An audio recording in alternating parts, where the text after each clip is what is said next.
Welcome back to Pathfinder Wrath of the Righteous. Now, we have taken out these sites that are in the south after Canabras, and we are moving slowly northwards. I think we should go to the Moondance Meadow next. I don't think that's a major encounter, I think it's just a minor one. We also should clear out these demon armies with my ludicrous armies. And getting the experience points for the generals is always important.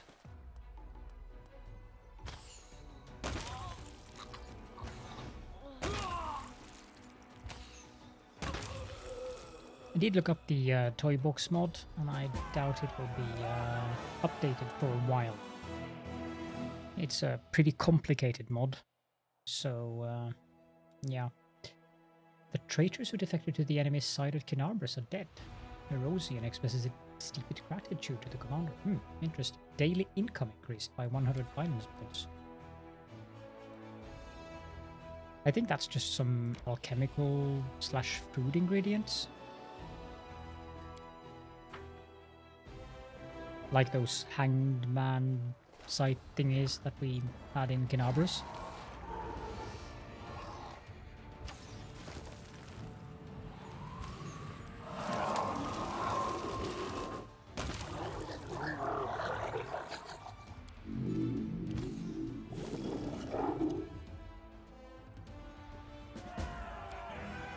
Like so. Now, our party could have sneaked past that army. You can't sneak past the fortresses though. We found a flail called the Tyranny of Mind. That's worth 7,000. And the general leveled up. It's giving Master of Maneuver 2. And I have been prepared for that. So, there we go.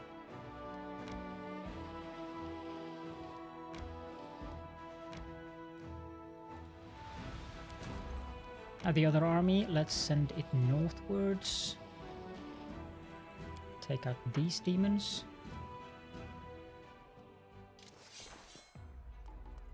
Or apparently undeads.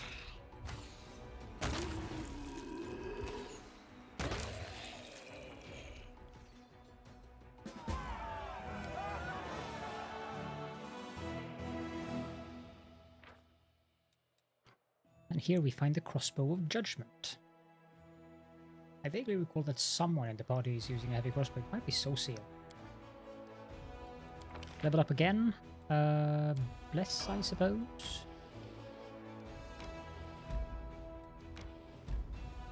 And that is as far as we are able to get with our armies, because that is the Leper's Smile that we have to finish before we can continue anywhere. Okay, let's head on up to Moondance Meadow then.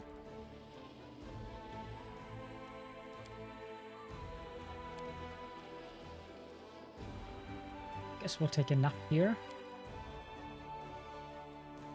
This is good enough. Must be nice back home now. I bet my niece is growing so big. My family. I miss all of them so much.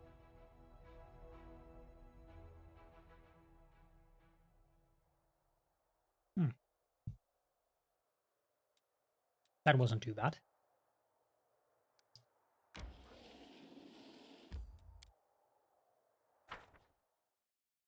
I really think this is just a minor thing.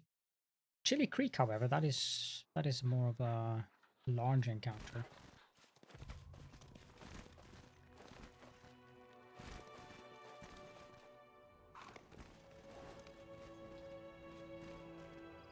Plagued Smilodon.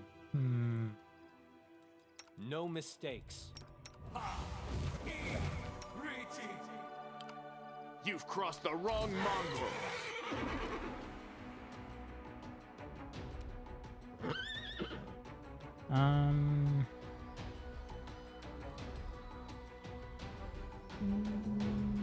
No.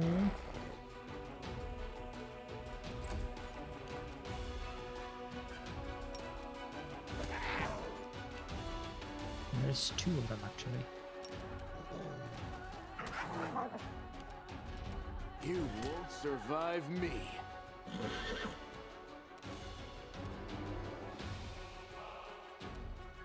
Begone, fiend!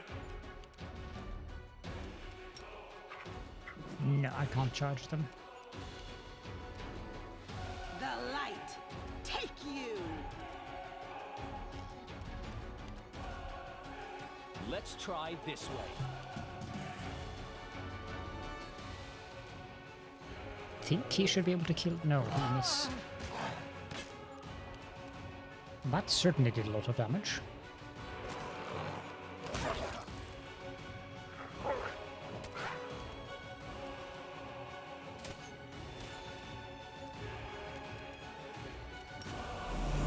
Endure this! Fall! I mean, Sela is the one who has the most hit point in the group, and wow, that did 42 damage to her. Cold Iron, Keen Composite Longbow +2.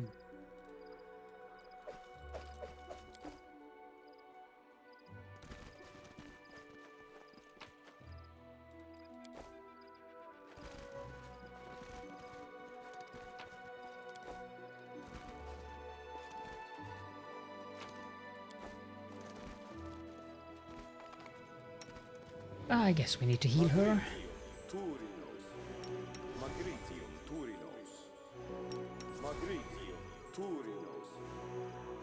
There we go.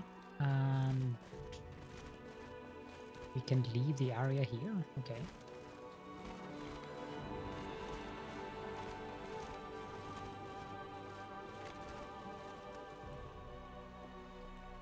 What on earth is that? I have no idea.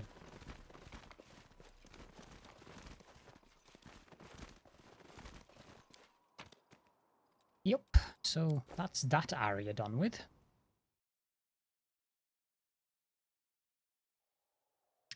I guess we'll go... That path is weird.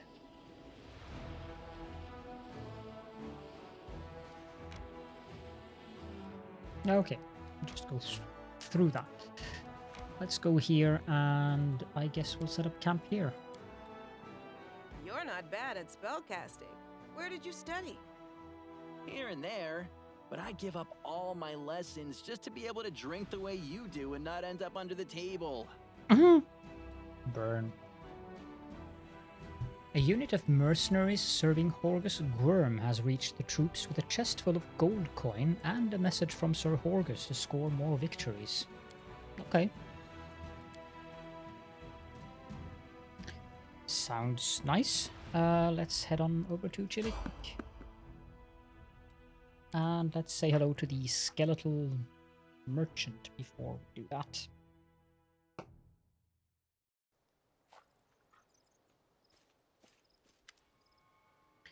Skeleton is walking across the wastes. He moves with pep in his step, having a tune.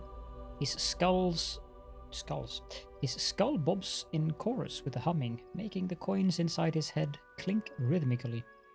Next to him, nightmarish horses of flame and shadow draw a cart loaded with valuable-looking items. Upon seeing you, the skeleton offers a dramatic and hearty wave. Good evening to you there. Or is this what days look like in your Worldwound? Can't really tell, but no matter. Be it day or night, the Skeletal Salesman always has the best deals you can find anywhere. He proudly sweeps his bony hand over the goods in his cart. As a rule, I offer a free sample of my merchandise to every new customer, and I try to tailor my wares to the individual. Say I meet a kitsune, then I can crack a joke about how I'd offer them a free potion of Fox's cunning, but they must have enough of that already. The customer feels flattered, they take the sample, and I'd immediately establish a rapport. But dealing with humans is hard. You can't joke about their horns or their fox-like features. Still, I know what I can offer you as a free sample, something that suits you perfectly. Would you like it? Well, fine, give me your free sample. Here you go, take it. A heroic gift for a heroic person. And he gives us a scroll of greater heroism. let's see what he has. Okay, so he's on that one. This is a very decent belt.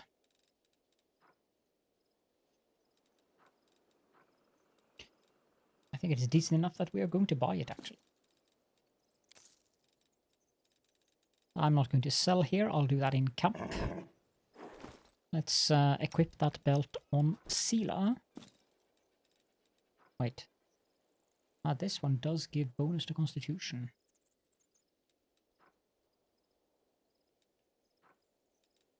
We'll switch it out when we get... Wait, I need to make him sell something else. What do you sell? Blah, blah, blah. I think he's on the personal protection equipment now. Let's go with the magical mysterical spell thingies. And he'll sell that,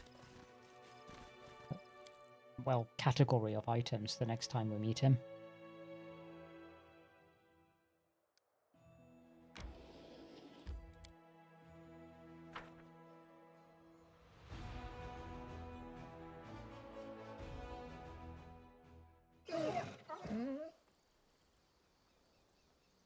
Okay.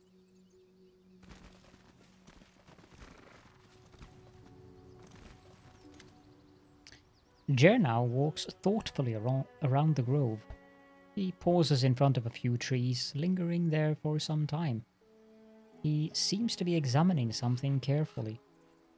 At the sound of your footsteps, he turns around abruptly, but the anxious expression on his face quickly gives way to an amiable smile. Commander, it is so good to see you. It seems you found time to visit our quiet backwater after all. I could be mistaken, but it looked like you were frightened by my arrival.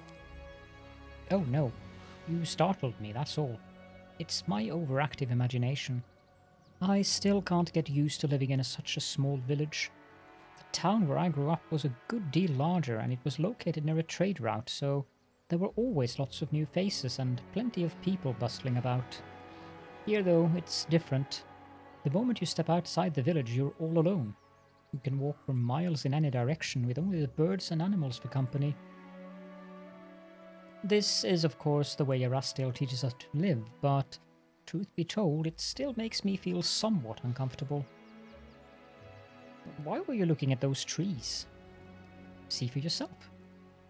He points to one of the branches, and among the leaves you notice a small doll made of grass and seaweed tied with blue ribbon. I keep finding them here in the grove. I think it's some kind of local ritual. I've asked the villagers to tell me what it means, but they won't give me an answer.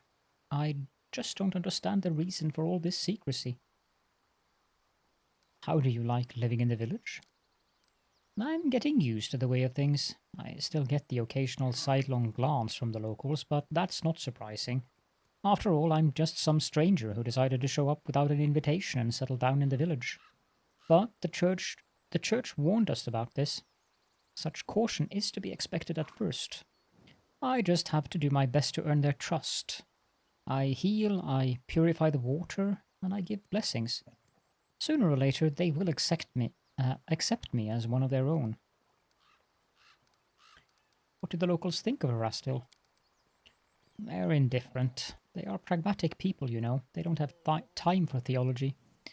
If old Deadeye helps them survive, that's good enough for them. You know, some priests get overzealous with sermons. They demand that people pray, observe all the rituals, make sacrifices, and then those priests, all holy and pious, are surprised when locals kick them out of the village, right into the nearest ditch. The priest laughs. I was taught differently. First, you have to prove your worth. You have to show them why you and your deity are useful. It's only after they've begun to trust you, you start asking questions about your faith that you can really share your beliefs. Then you can tell them all about old Deadeye and his teachings. It's so quiet here. War makes you forget what peace feels like. I understand. My time in Kenabres gave me a small taste of war. I only had to live through it for a few days, but I know the horrors I witnessed will haunt my nightmares for years to come. I cannot imagine how hard it is for those like yourself, soldiers who have given their lives to this cause. The priest places a hand on his heart. You have chosen to fight there in order to protect our peaceful and quiet life here, and I thank you from the bottom of my heart. Well then, will you show me around the village? Of course, let's go. You'll get to meet the locals and see how we live. Maybe you'll even manage to get some peace and quiet. A temporary respite from the hardships of war.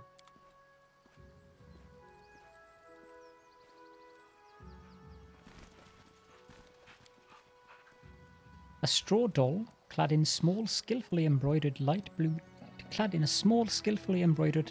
dress, is tied to the trunk of the tree.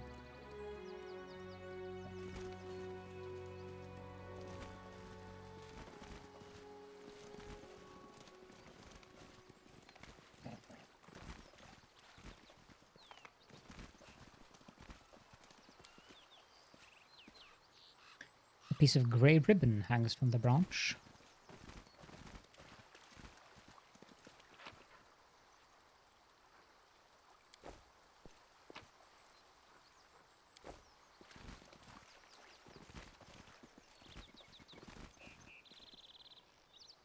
What a beast! We've got you now. Watch out for those huge teeth. Don't let them catch you. Aim for her throat and belly. Fewer scales there. Don't be afraid, everyone. We've fought bigger ones than this.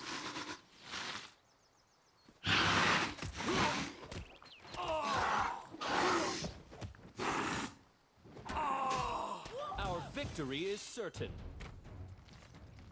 At least 2 of them died because I didn't realize that I probably should move up to them.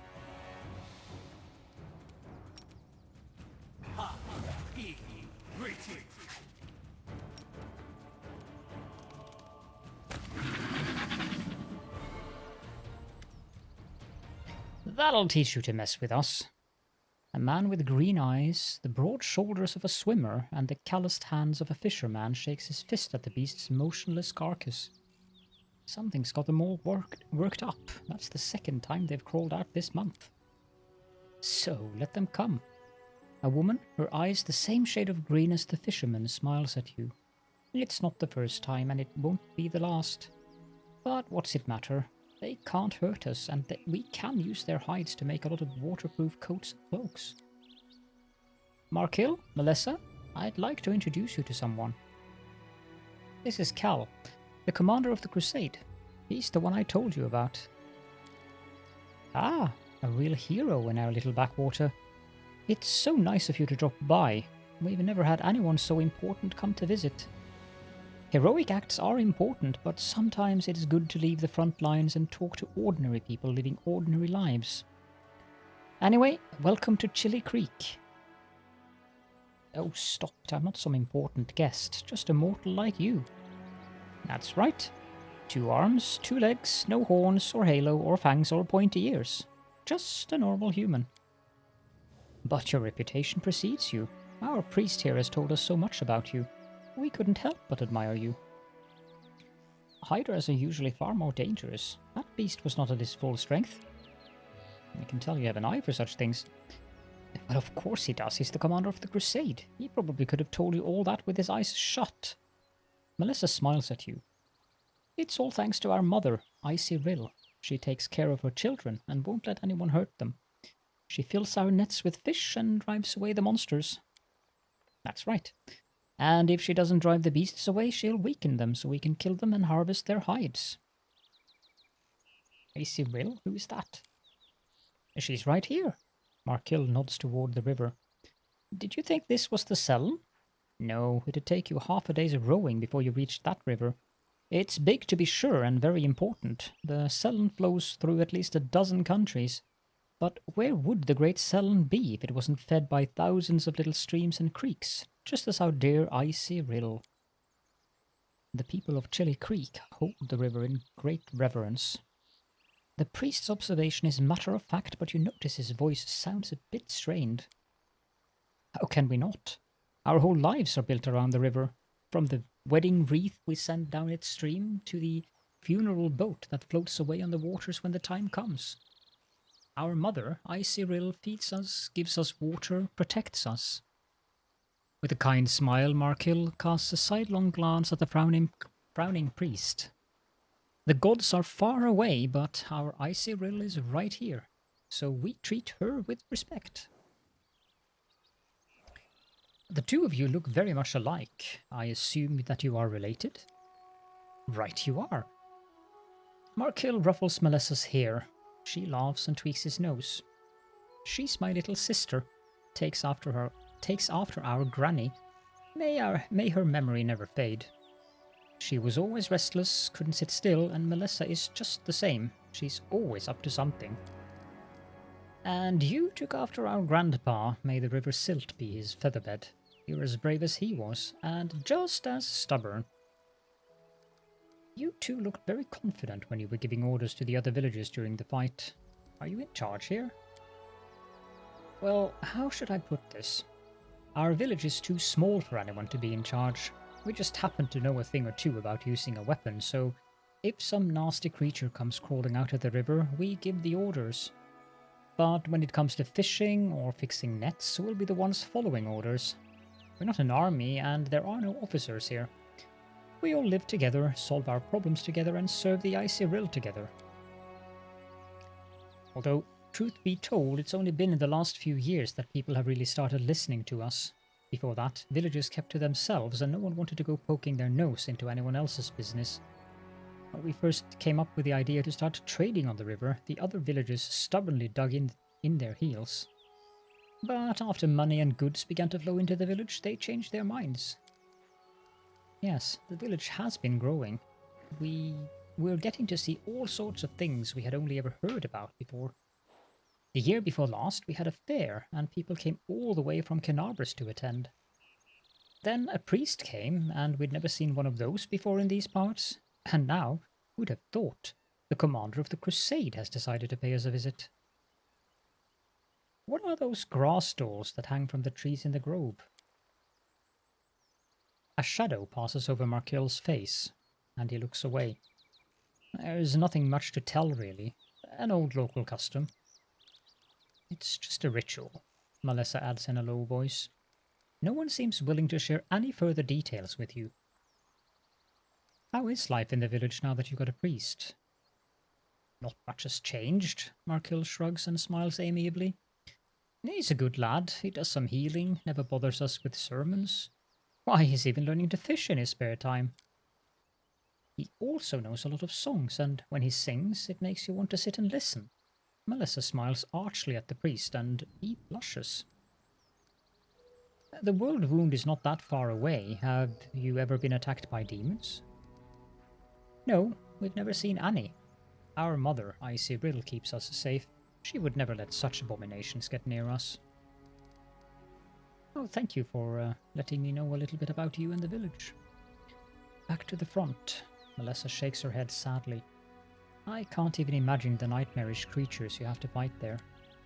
Have a safe journey and a swift victory. Well, truth be told, we do have other things that we need to attend to here.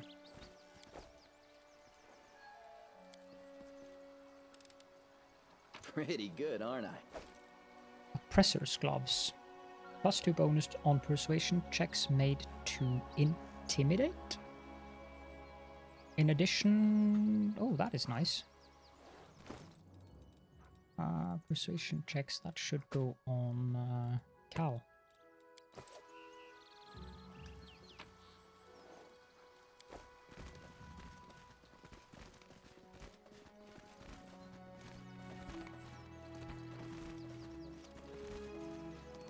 They must really feel honored about having the commander of the Crusade visit their village and nabbing everything possible.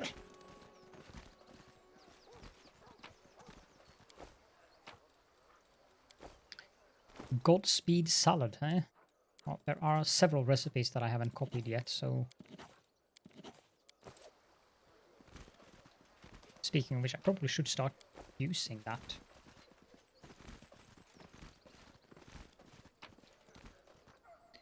There's a book with the notes of a travelling priest against the Coven by Tyrion Dean. That is a fairly long text as well.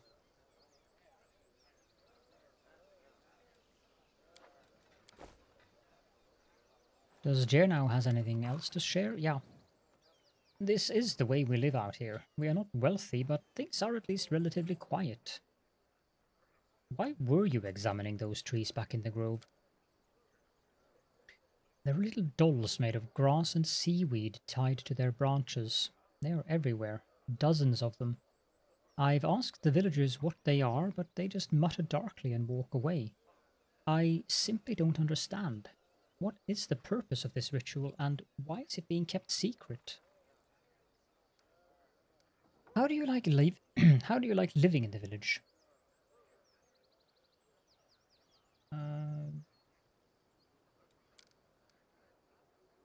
This is new. Some of them have already accepted me as one of their own.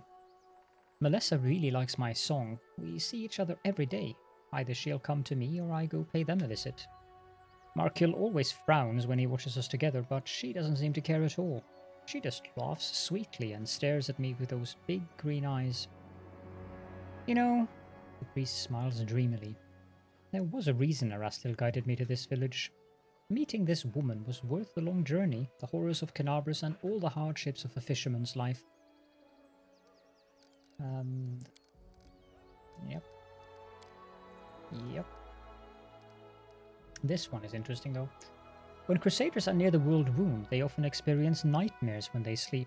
Do you have any trouble with nightmares here? No troubles with the nightmares here. The village is located on the outskirts of the Worldwound, so perhaps that's why?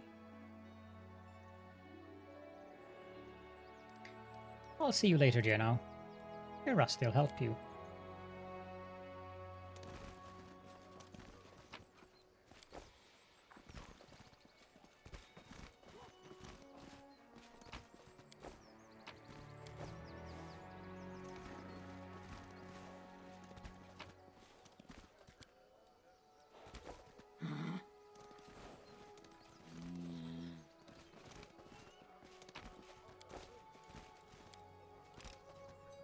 This is my kind of work. Well, except for this and this book, I think that is basically all. Wonder how many times we've picked up that Fairy Tales of Avistan book now. Do you guys have anything else to add? How are things going in the village? Not much happens in the village. I'm sure you have a lot going on, and stuff is always happening in the cities and on the front lines, but things are pretty quiet out here. But let's see, what's the latest news from our little village? Well, we went fishing and caught some rough? They were big too. Nice and plump. Fat as piglets, I tell you. What else? Weevils have eaten through our carrots. They gobbled up everything down to the last stalk. Then the other day, old Breg went to fix up his roof and took a hard fall. If it hadn't been for Jernau and his prayers, he'd have kicked the bucket by now, no doubt about that. You must think it's ridiculous to call any of this news. Also, Jernau is just downright wonderful. I don't know, maybe his prayers are working, or maybe he just has a lucky touch, but whenever he blesses me, I always catch a boatload of fish. Also, he sings like an... Enough already, Markil frowns. Jernau this, Jernau that, it is all I ever hear you talk about. Do you worship any deities here? Faith, religions, deities? With all due respect to Jernau, no one out here has time for such things.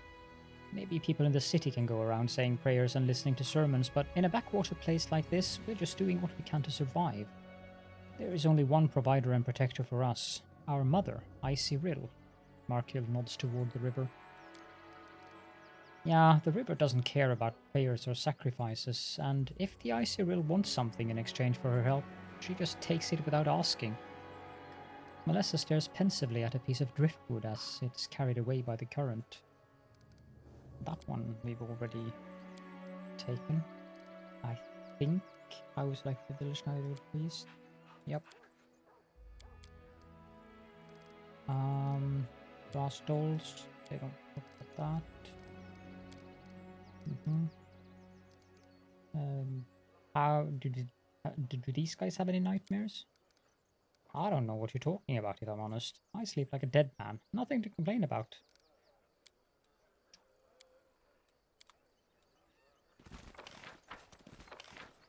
That seems to be up there. And we are going up there.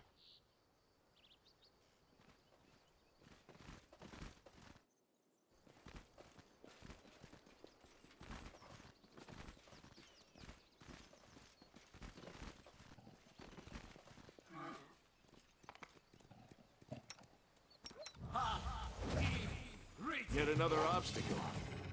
Some wolves? Dire wolves at that. No glory without risk. Hmm.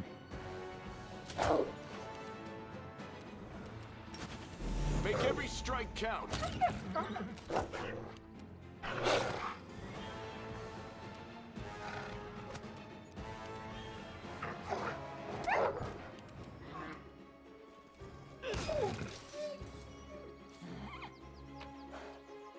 We might need to... No, quad is fine for now.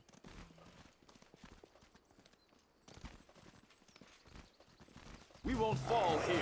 I swear it. Alpha wolf. Into the fray.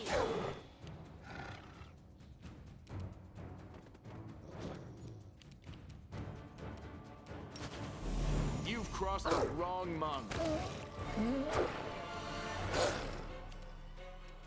Cover me, all right? Effective enough.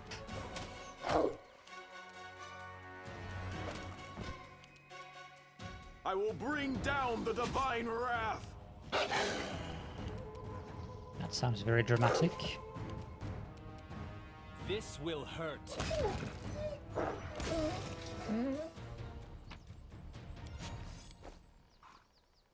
There's something here. Some trinkets and baubles.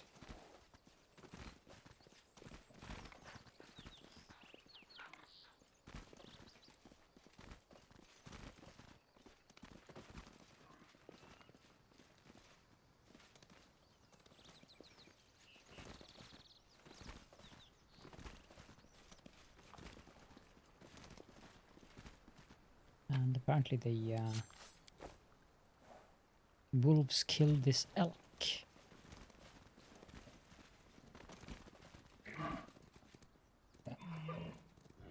Megalosaurus, It is certainly a big one.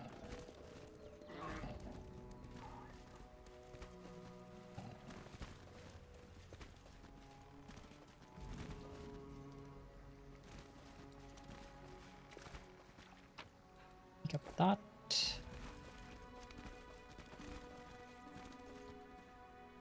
There's another one of these plagued smilodons. You can charge it. And a plagued bear, I think. Yep.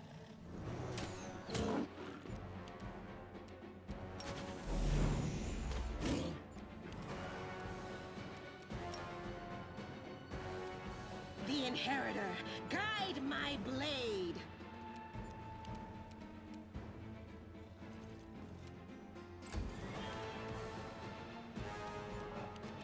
I suspect Quad is going to have a painful experience now.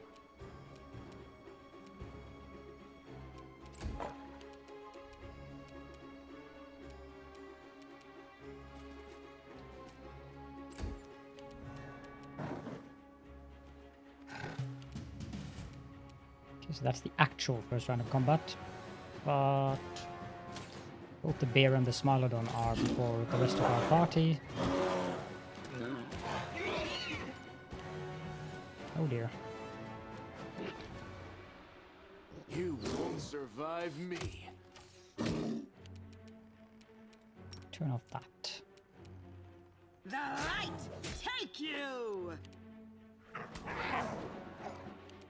Stab you or zap you? Why not both? That's a fair amount of damage done there, will Calculated risk. Eternal Rose, I call upon you!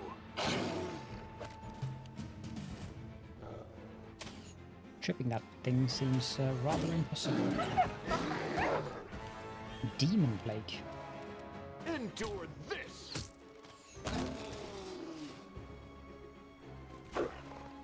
I don't know if that carries through, but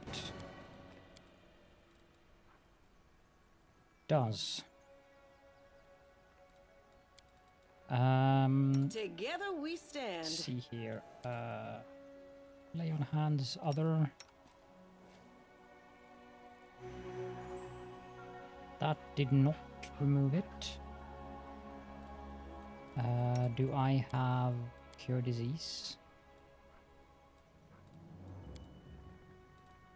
Meditate on your mistakes. I vaguely Might remember make you feel someone better. having Cure Disease.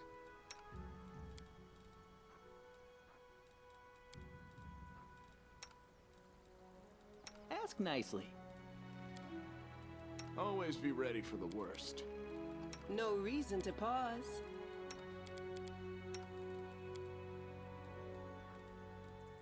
Must be someone who is not in the party then. Do we have...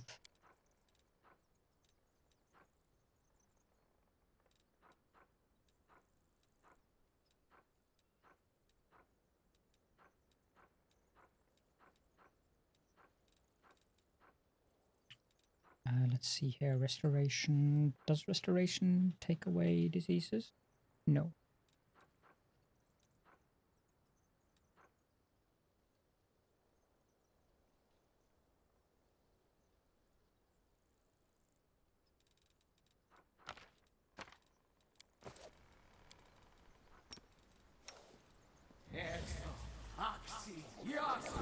There we go.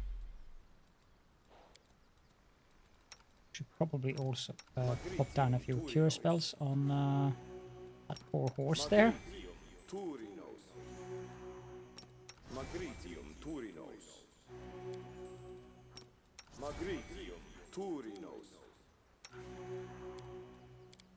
There we go. Lots of pelts.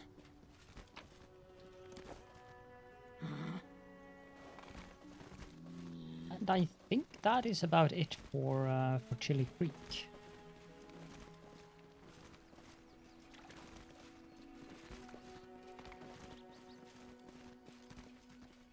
Oh wait, we can actually walk up here.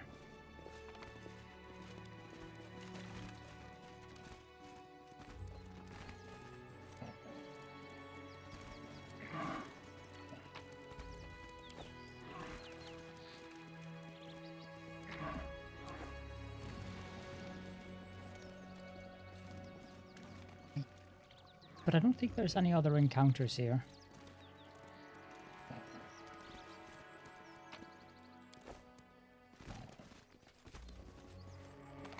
Nope. Focus on the goal. Ha!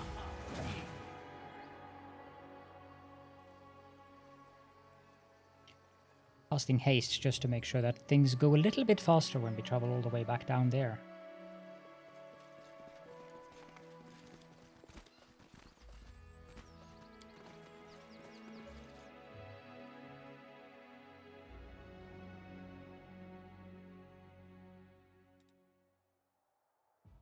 Now let's head towards the Leper's Smile. We can always go back to the Nameless Ruins, and we also would have to bring Nenea with us there, so...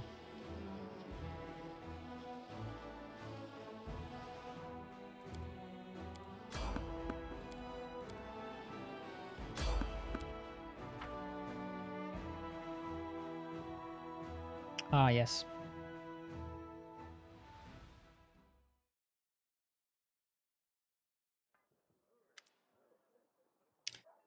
Anevia. Commander, we caught a suspicious lad on the road. He says he's an ally and he's desperate to talk to you. Who knows who he really is? The young man before you is trembling from his wounds and exhaustion. His boots are in tatters, and if he had any weapons or armor, he shed them along the way. His clothes are torn and his hair is wet, like he recently swam across a river. Blood oozes from his chest. No, blood oozes from the wounds on his chest and shoulders, and his skin is cracked and inflamed from the acrid water of the Worldwound. Commander. The man breathes heavily and the words emerge as a whisper from his dry throat. My squad, ambushed, beyond the river. Help. Give our guest some water and something for his wounds, please. The knight's wounds heal with the help of a magic potion. Taking a gulp of water, he catches his breath and snaps to attention and begins again. Yaker Ankel, Hell Knight of the Order of the God Claw, under the command of Paralictor Regill The Hellknights. Our squad is under attack by demons far surpassing our number. Without your assistance, we are lost. Hell Knights? They supported the Crusaders more than once in our battle against the demons, despite their, Erebeth cringes, questionable reputation. We cannot abandon our allies in trouble. If they really are our allies, then of course, it's just... Anevia looks Yaker over closely from head to toe. I kinda think this isn't a knight at all. A real Hell Knight would be skinned alive for losing his infamous black armor. What we see here is a stranger without rank or insignia who wants us to march to gods know where. Kinda smells like a trap to me. Yaker, who is attacking you and why can't you handle them on your own? Large creatures that attack from the air. Some are fighters, others are, at a guess, clerics with dangerous divine magic. They looked like stone come to life. I am almost certain they are gargoyles. They fell upon us from the sky while we were setting up camp and at our most vulnerable, and they caught our forces at partial strength. The Paralictor had dispatched some of our troops as scouting teams. The flying beasts didn't fight us, they just fell on us from the sky, grabbed our fighters and either took them somewhere or threw them to their deaths. We were unprepared for that. Where is your squad now? Not far from here, beyond the river. It's not far for a single fighter who abandoned his armor and weapons, but we can't get across the river so easily. We'll have to take a detour.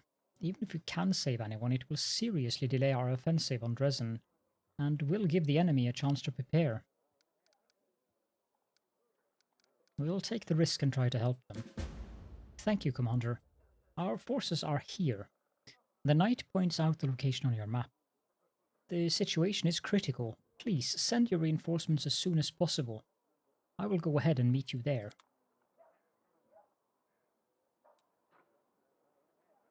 Well, since we're already in camp, might as well rest here and get rid of the You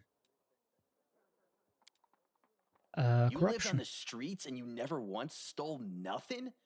Like nothing? Nothing? Not even an apple? Get out of here. But it's the truth. Why would I steal when kind people are so willing to share what they have?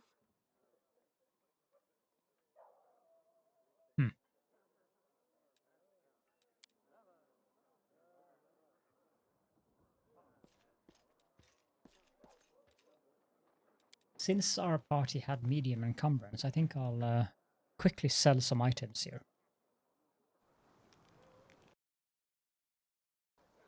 But of course there is a random encounter when I'm on my way to the blacksmith. Hey little one, they say you can do magic. An old silver-haired fighter sizes Ember up skeptically, apparently baffled to find such a young girl in the middle of the war. He's cradling his wounded arm, which has been hastily bandaged. Can you heal me? Yes.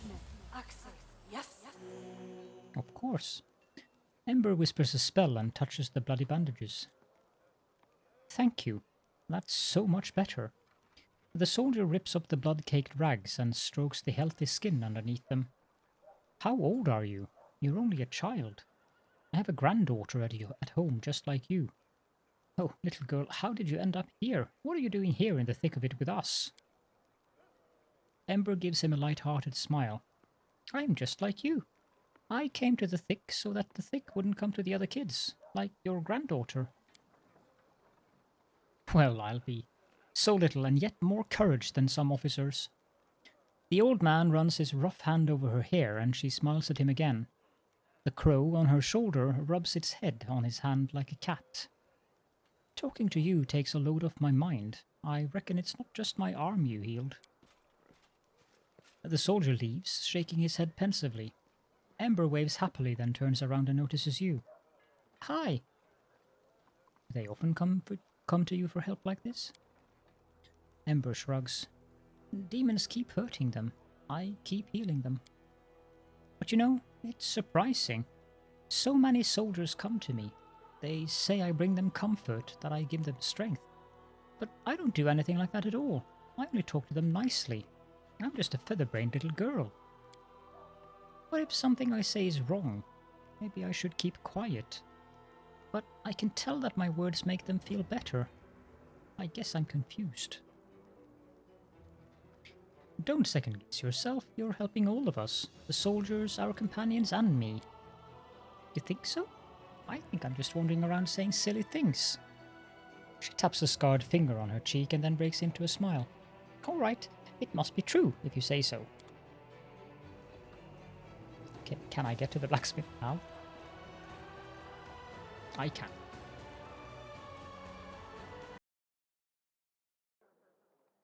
There we go. We are ready to head back out again, and this time we are switching out Social with Peps.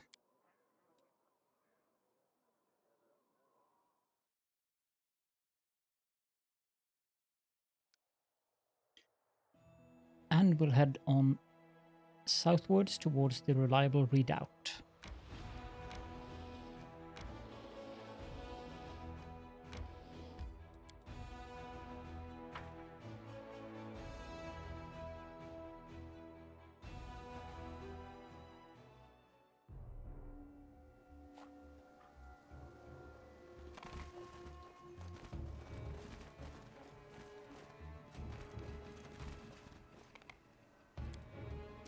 Looks like the Hell Knight continued to fight the gargoyle even from the air. They both fell to the rocks and perished.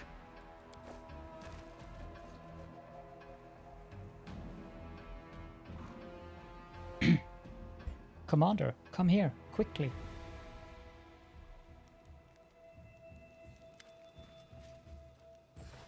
From the mountain, you see a raided camp and two groups of warriors.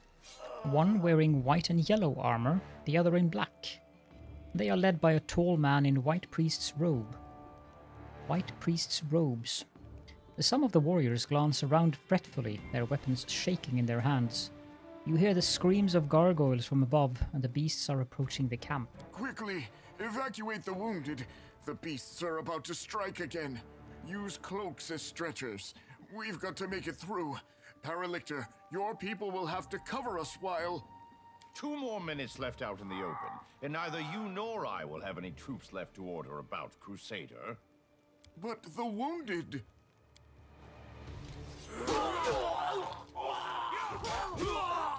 Problem solved. Retreat to shelter.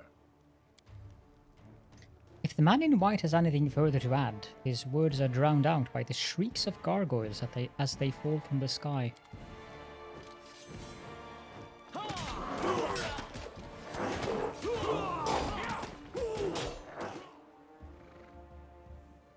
The Paralictor will lead the unit to shelter. We need to get through to them.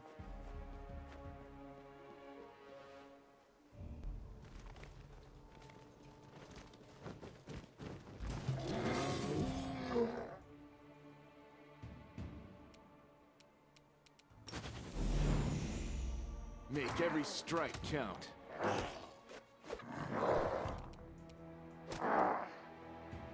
I don't know if I can actually trip these things.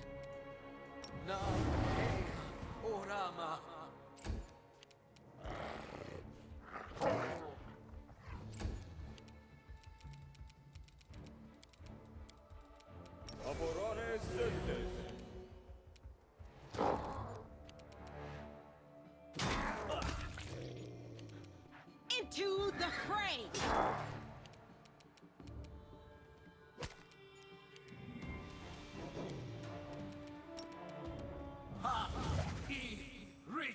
What I do know is that they pack a pretty powerful punch when they actually hit. Although 2 damage isn't that much.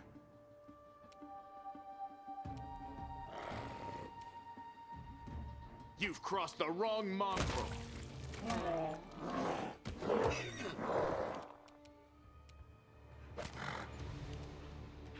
Burn!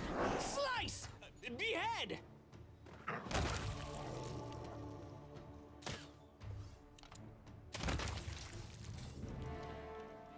Okay, so that's those 4 dealt with.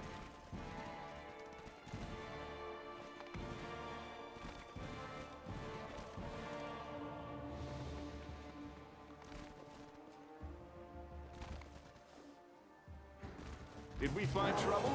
No, they did.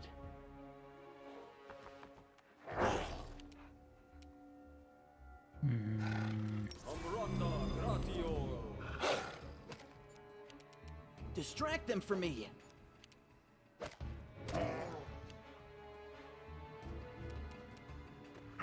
An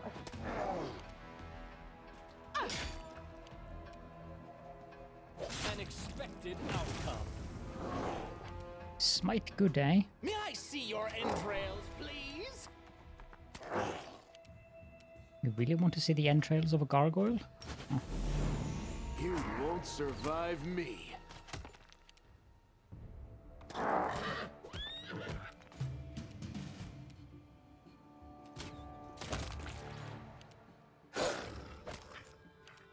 Time to share your treasures.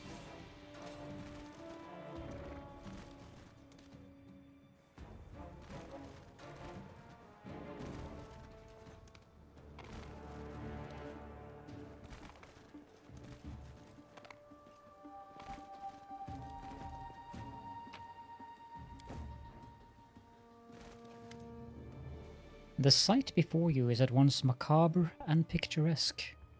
A lifeless couple, a man and a woman dressed in white and yellow priest robes, lie on the ground surrounded by the bodies of dead gargoyles. They are tangled in death. The claws of the monsters are tearing at the human's clothes, and the largest gargoyle's talon has pierced the man's chest and punctures his heart. But before they died, he or his companion defeated the enemy.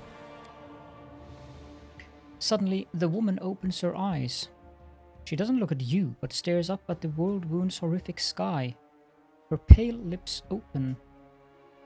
I don't know what happened to the sound there. Her pale lips open, and she exhales abruptly. The sun will never rise again. There is only darkness above me. Even the sky here is cursed, and we along with it. Yaker, walking in the front, steps over the man's body without looking, but turns around at the sound of the woman's voice. The Mendevian faithful break too easily. You need help. You'll feel better now. The woman pushes you away with a weak gesture. Expend your efforts on someone who can be helped. Leave me. My crusade is over. Who are you and what happened here? I am a priestess of ardent Sarenrae from the Order of the Sunrise Sword. Next to me is Ashes Strieger, the head of our order. Sorrowful pride sounds in the woman's voice.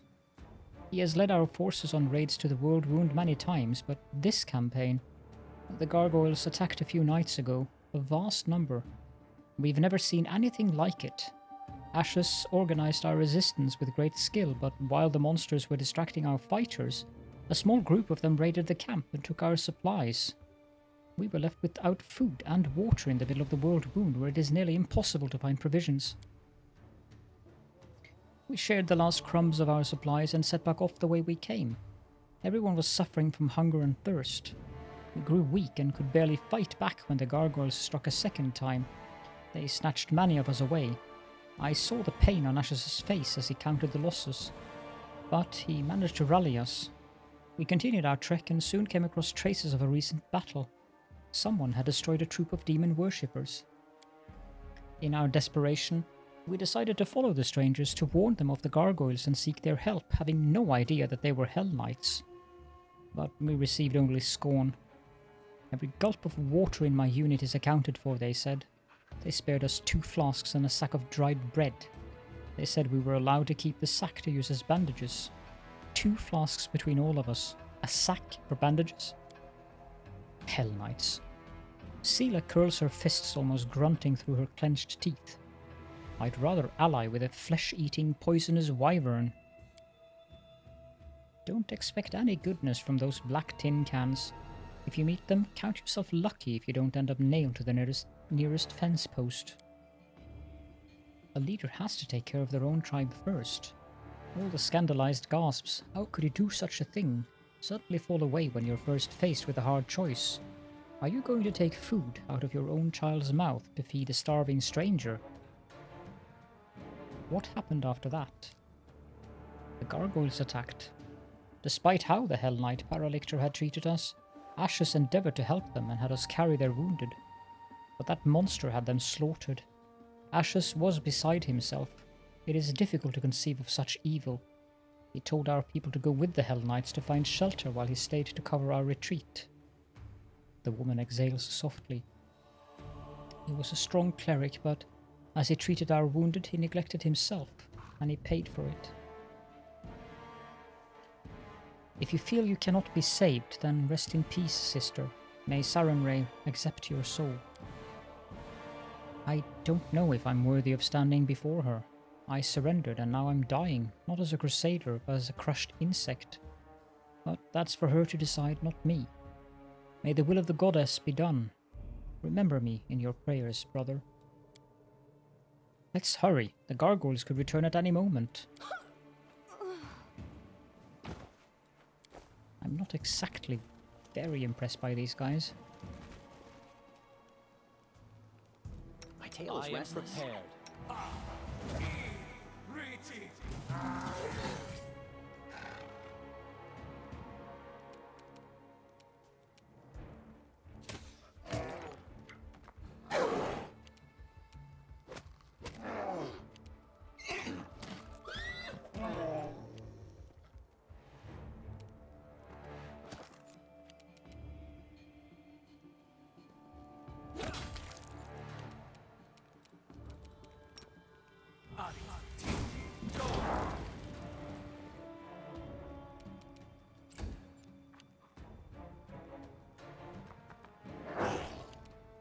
Cover me, all right?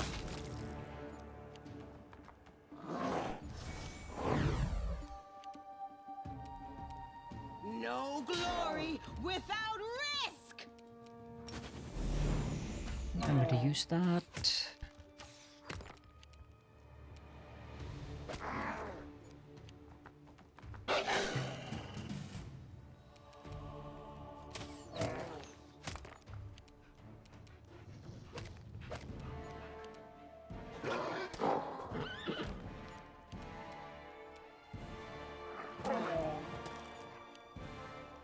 This should do it. Indeed. Stab you or zap you? Why not both?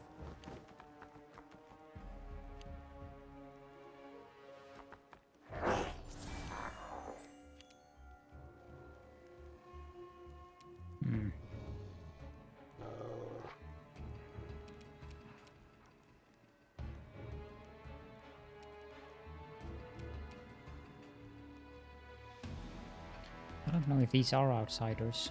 The light, take you! Endure this!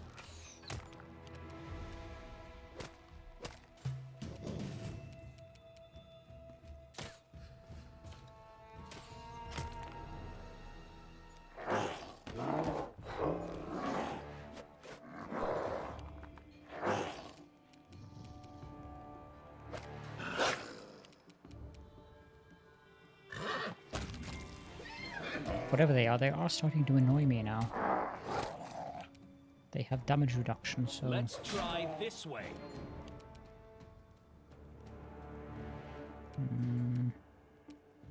Let the attack commence. Distract them for me.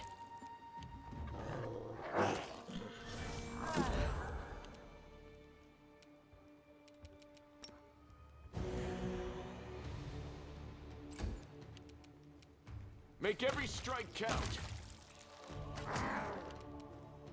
That's better.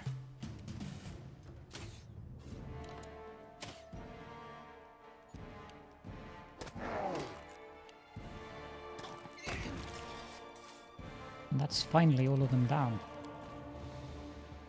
Even after the attack, the tents at the Hell Knight camp are lined up neatly, looking like they are ready for a parade.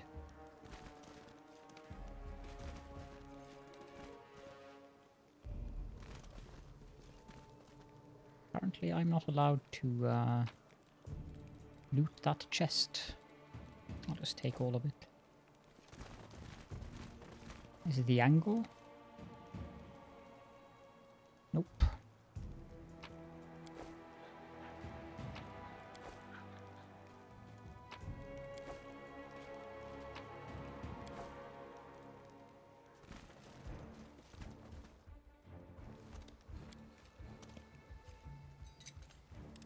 This is my kind of work.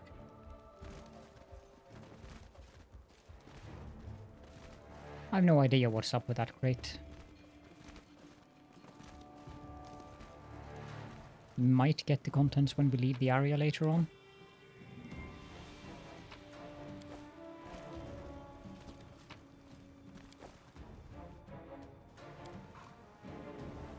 The mongrel did it. Demonic energy has polluted the earth, creating tumors filled with poison.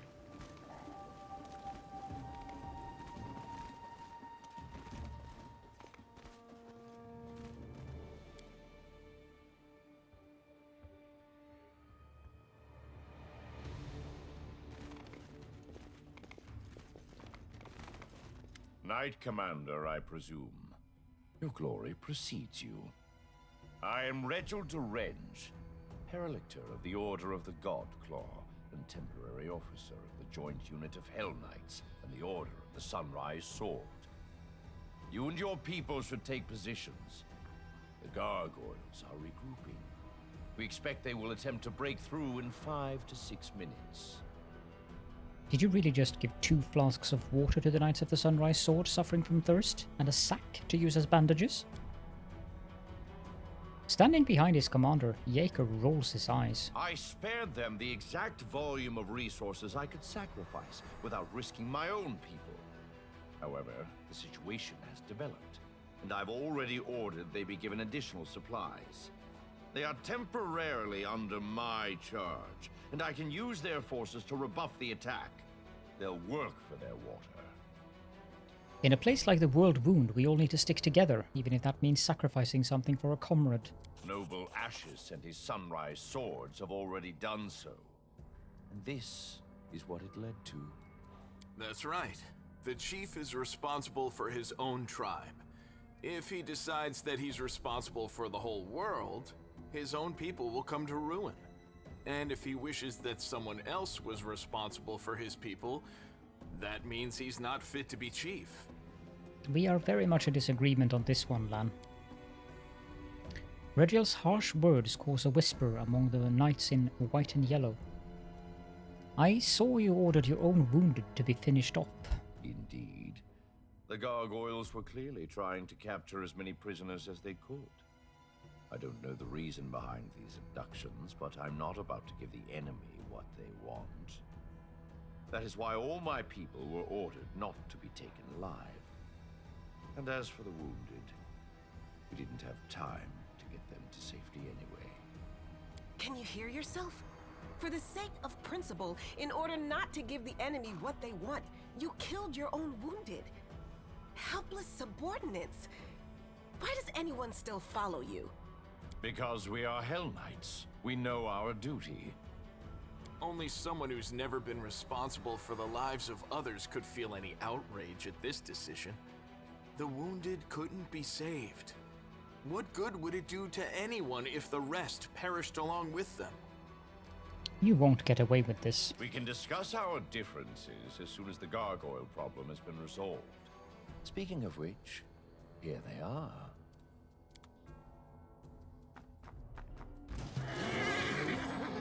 It's an interesting fellow, that Regill.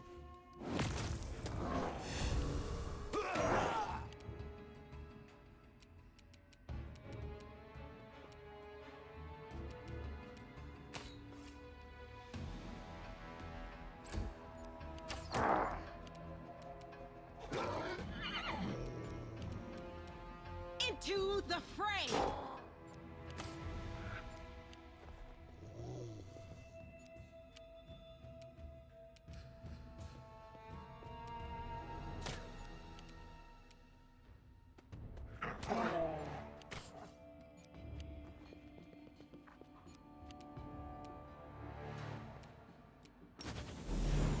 You've crossed the wrong mongrel.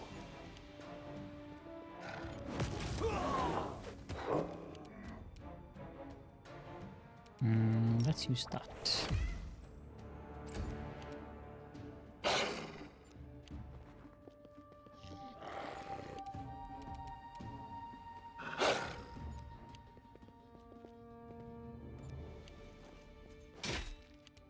I also need to get Wooly improved initiative or something because he's way too slow in terms of the initiative.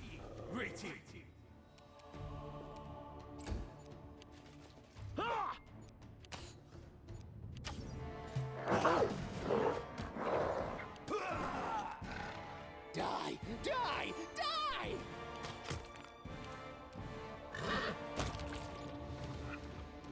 The Inheritor, guide my blade!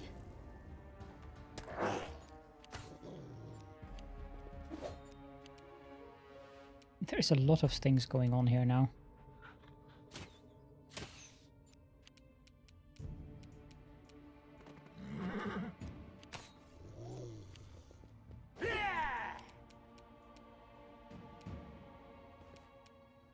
You won't survive me.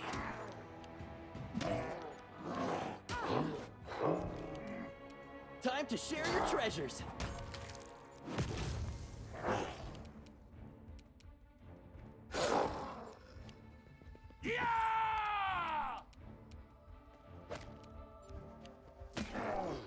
So many people are up here now that I feel that I can safely send my people down this way.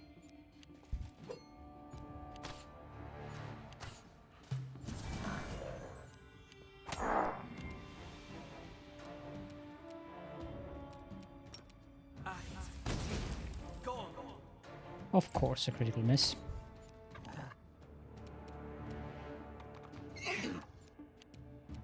The light take you!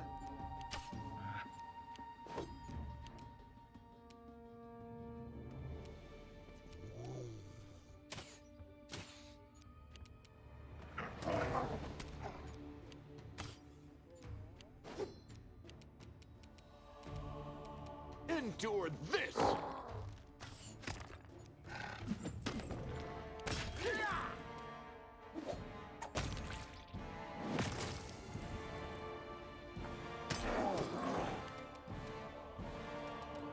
For crying out loud.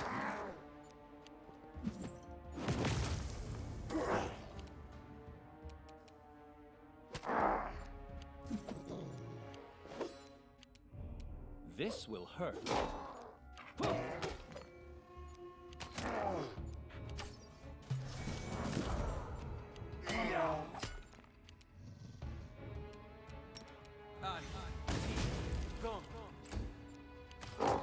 Ah, the rolls on those spells. I'm done with you!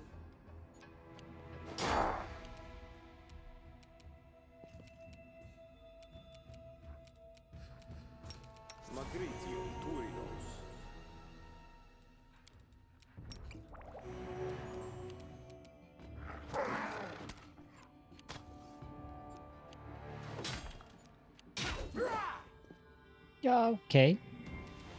Well then.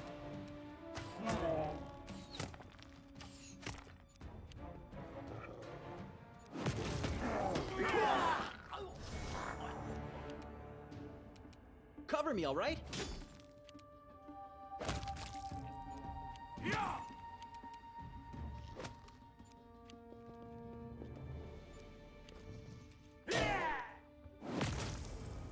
Oh. How many are there of them?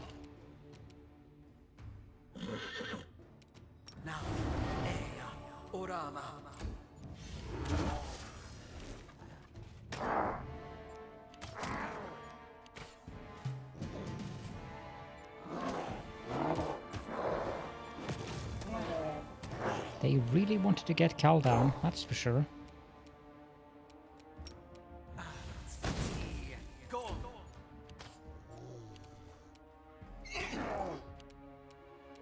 Into the fray! Yeah!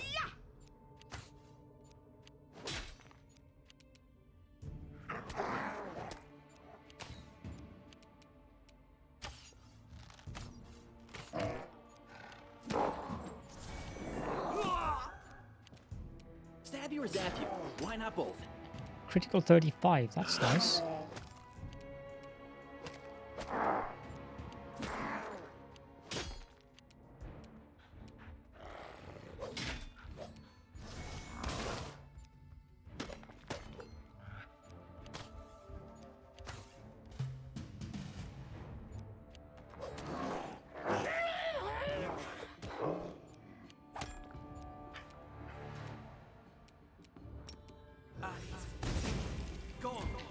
We apparently cannot hit with the Scorching Ray, whatever we do.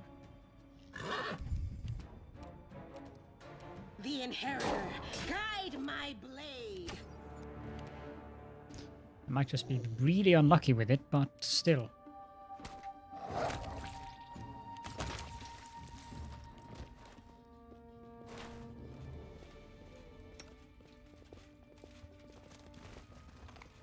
Rely on me.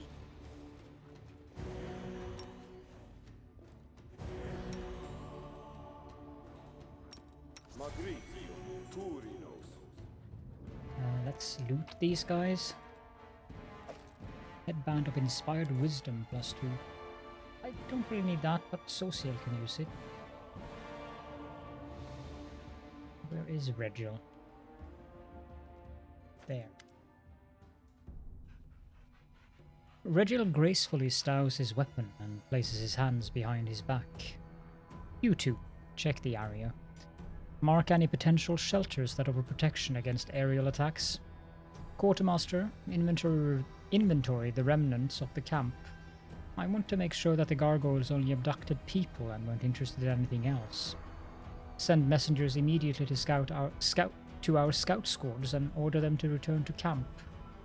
And I need a full list of casualties. The sooner, the better. He turns to you and nods slightly. Commander, your arrival was well timed. Now we can finally talk. I am quite interested in the events that occurred at the Grey Garrison, and I suppose you have questions for me as well. We are not done talking about your atrocities. Of course. The Paralictor doesn't seem hurt or surprised. If you wish, I will explain my position in detail. All the soldiers killed at my order belong to my unit, therefore the case is an internal matter for the Order of the Godclaw. You could have sent an appeal to the Order commanders, but the result is inevitable. Not only do the Order's rule and field operation guidelines not prohibit it, they even recommend a policy of death is preferable to captivity. So, everything that happened, though it is surely lamentable and has deprived me of a few good fighters, is also a prime example of military necessity. I cannot influence your internal rules, but I hope you understand where the jurisdiction of your order ends and ours begin. I'm not trying to force our rules on Crusaders, Commander. I hope you won't try to make us disregard ours. If the incident is settled, I suppose we can return to relevant matters. What do you want to know about what happened at the Grey Garrison? Any shift in the balance of power during this war has a direct impact on my mission. If a new player appears who is capable of fighting demons effectively, then I am ready to support that person with all the resources I have at my disposal. Regill speaks pensively as if talking to himself. But naturally, I cannot blindly trust a stranger, even one marked by the gods. I don't care at all whether you believe me. Regill seems entirely unoffended by the harshness of your response. A perfectly reasonable position, and you are well within your rights. Although, if I were you, I wouldn't chase off potential allies so quickly. Is there anything you'd like to know before we move on to more serious issues? What does Paralictor mean? I am the commander of this unit, and in the Order's hierarchy I am 2 steps lower than its leader. In the territory of Mendev and the Worldwound there are a few who equal my rank, but I am the most senior Hell Knight officer from many leagues around. What are Hell Knights doing here within the borders of the Worldwound? The same as you and your army, fighting a war against the demons. The Hell Knights have always been a part of the Crusades from the very beginning. If we don't answer to Queen Galfrey, and we act on our own authority, but we serve the common cause. The Scari's spawn have no place in the world we want to build. Regill barks out the final words. What are you going to do now, after the gargoyle attack? I will wait for my remaining fighters to return. What you see here is only a small part of my forces. As for my long-term plans, that depends on the results of our conversation, Commander. Regill narrows his eyes. Before we move on to serious subjects, I'd like to address an organizational issue regarding my unit. You may wish to be present. Yaker steps forward and salutes with a clenched fist to his chest. Paralictor, permission to report. During the first gargoyle attack, I determined it necessary to leave my post. I swam over the river, found the commander's army and asked them to provide assistance. Regill nods. The reinforcements were much needed. You will earn a double salary for your resourcefulness, Yaker, and 100 lashes for abandoning your post. The young knight grows a little pale, but immediately salutes again. Yes, Paralictor. I wonder if it's foolish and overly harsh to punish Yaker for leaving his post when he did it to bring help. It would be foolish and harsh, but entirely lawful to execute him for desertion. Regill peers at Yaker with his pale yellow eyes. Did you know the location of the commander's squad, Knight? No, Paralictor. I assumed I might meet friendly troops on the other side of the river, but I could not know for sure. You see, Commander? Of course, I could be gracious and look the other way, but that would mean that during the next battle, 10 or 20 of my people will think it is high time they ran to get help. Initiative requires reasonable limits. Not to mention, 100 lashes is hardly a punishment for a true Hell Knight. I'd say it's more of a spiritual warm-up. Yaker gives you a serious look. Thank you for your concern, Commander, but I do not wish to evade fair punishment. I would not be a Hell Knight if I did. Are these guys made of stone or what? They seem creepy, but I kind of like them. Each to our own, I guess, Lan. Regill, who has watched you closely throughout the entire conversation, nods to himself. Now, for a more delicate issue. You, Commander, were interested in our dispute with the Knights of the Order of the Sunrise Sword, correct? Their forces in Canabras suffered great losses in the demon attack, and now their leader has perished and his troops are in trouble. They are reeling with no command structure. Their order will hardly be able to recover from the losses they have suffered. What are you getting at? These fighters aren't the finest material I've worked with, but if I assume formal command over them, I will be able to reforge them into weapons of reasonable quality. 1 or 2 might even become true Hell Knights. The rest will be put to good use as well. Do you really think these people will follow you after how you've treated them? Though not the best, they are still warriors and knights. They know what discipline is, and that victory in war doesn't come without cost. Any among them who still haven't realized that aren't worth my time and effort. And what does this have to do with me? A spark flashes in Regill's pale yellow eyes. I suppose, Commander, that for leagues around, from Canabras to Dresden, and from Dresden to the cursed city of Eyes at the heart of the Worldwound, all of this pertains to you in one way or another. You are the catalyst that shifted an age-old balance of power, whether you meant to or not. Your own future and much more depends on the decisions you make here and now, even the ones that seem insignificant. You have already shown that you will easily sacrifice these people, use them as living shields for your precious knights. I will not let that happen. Let them join my army. At least I do not treat my soldiers as expendables. Well then, we both have arguments to make. Let us see what these orphans say. Regill looks at the warriors in white and yellow, shifting cheerlessly from one foot to the other. Initiates of the Sunrise Sword, your leader is dead. The Order has suffered serious losses and will not be able to recover.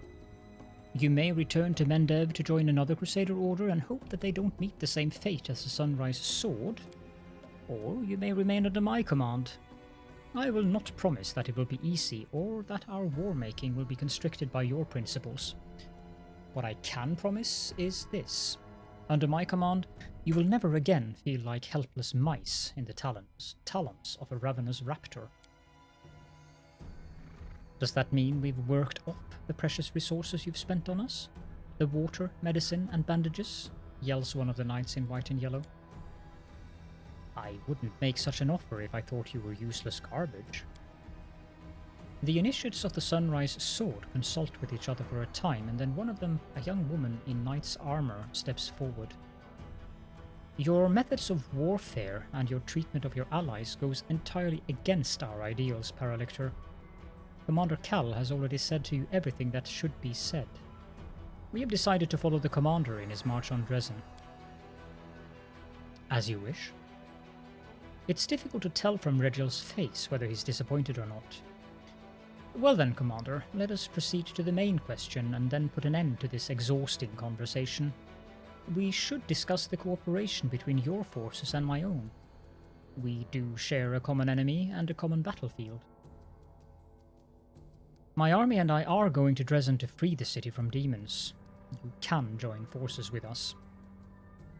Regill rubs his chin pensively. Dresden? An ambitious goal, but most reasonable. Imagine how such a victory would rally all the separate bands of today's Crusaders under one banner. And we certainly need a base of operations inside the Worldwound.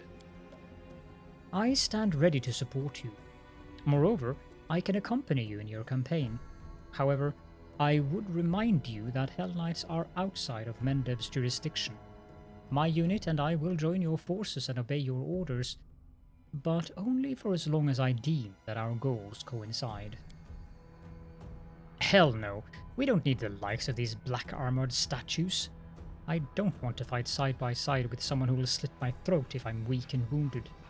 You can't defeat one evil by inviting an equal but slightly more organized evil into your ranks. Slightly more organized than the demons? I could consider that an insult.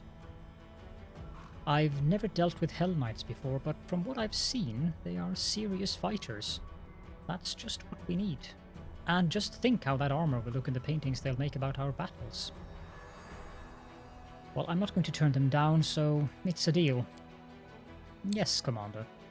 My forces and Regill the Hellknights are at your disposal.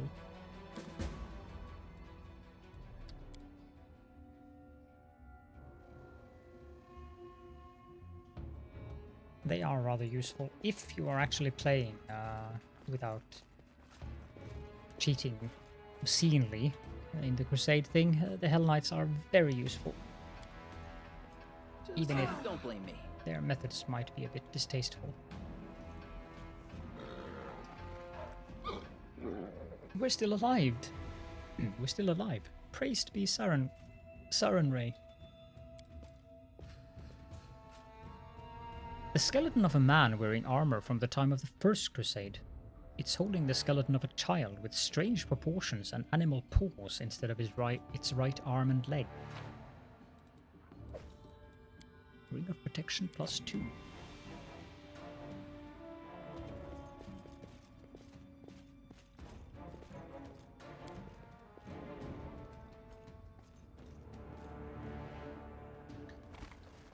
Okay, well, I think this is a good spot to wrap this up.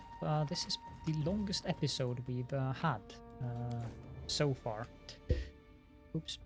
But I wanted to finish this because we are headed to Leper's Smile, and while I kinda doubt that we're going to be able to make that into one episode, I can at least try. So, with that, if you have any questions and or comments, then please do feel free to leave those in the comment section below. I hope that you enjoyed the episode as always, and I hope to see you all in the next one.